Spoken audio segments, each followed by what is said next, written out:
There are concerns Myanmar's violent coup could paralyse Southeast Asia's premier regional body, ASEAN. The country's controversial military leader could attend Saturday's emergency summit, threatening its consensus-based approach. Let's go live now to former Australian Human Rights Commissioner and international lawyer Chris Sidoti. Chris, you know this area very well. First, if I could take a macro approach, is the world simply letting what's happening in Myanmar go by without much criticism or intervention at all? There's certainly a great deal of criticism, many fine words, but not enough action.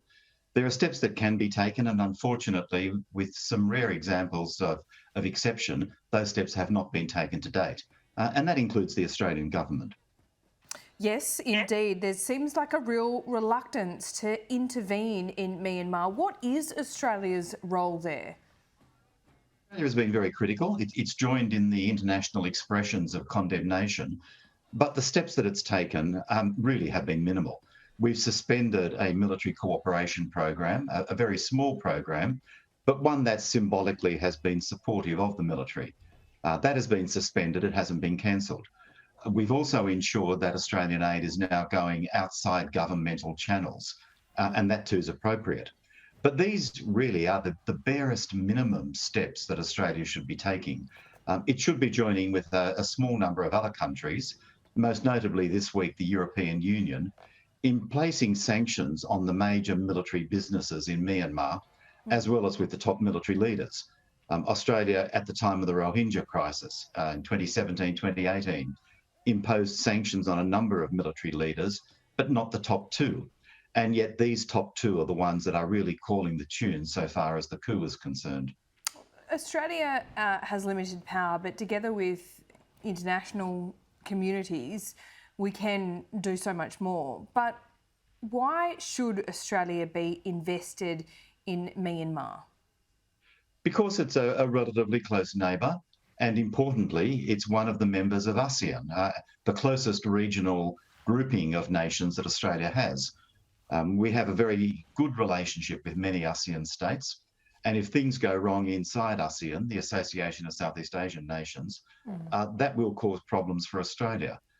Indonesia, our largest neighbour, is the key member of ASEAN. We have an interest in ensuring that that whole group functions well, and that all states within the group operate as well as can possibly be expected of nation states. Now, ASEAN has other problems. Myanmar is not the only one. But at the moment, Myanmar is by far the worst. And there is a risk that it will become the first failed state in ASEAN. Of course, it's been 12 months where every single country around the world has had to contend with COVID. Are you sensing a sort of fatigue? Are countries reluctant to intervene in Myanmar because they're dealing with these huge economic and health problems back home? I do think that is one issue, and a significant one. The COVID pandemic has been overwhelming in international affairs over the last 12 months. And it will continue so for the foreseeable future. But unfortunately, the global community's failure to deal adequately with the Myanmar military long precedes COVID. This is a very long-standing issue. It's not just a recent one. Australia now needs to find its voice, but also to find the will to undertake the actions that are necessary to send a very clear message to the military, with the support of ASEAN states, that this kind of behaviour is no longer going to be tolerated. It's been accepted for far too long. We've seen some fine and unequivocal words from the Australian government, but what does it need to do now? Because they don't seem to have had any effect on that military so far.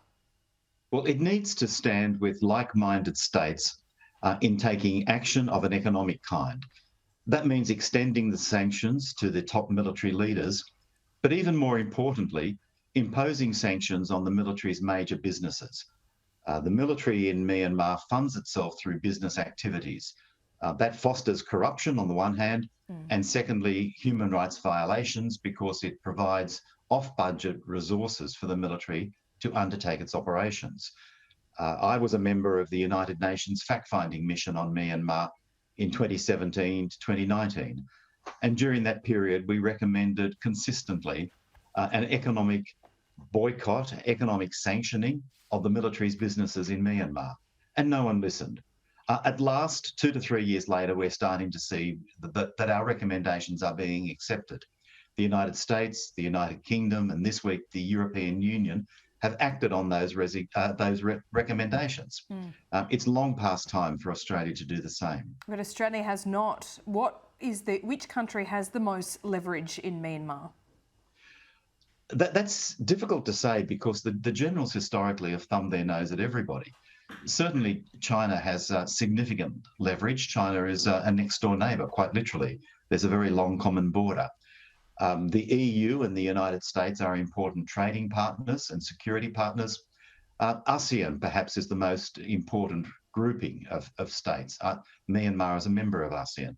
So we should be strongly working with all of those states, including China, to find a peaceful solution to the crisis in Myanmar. We are all going to suffer the consequences if Myanmar becomes a failed state. And so it's essential that there is collective international action to address the crisis.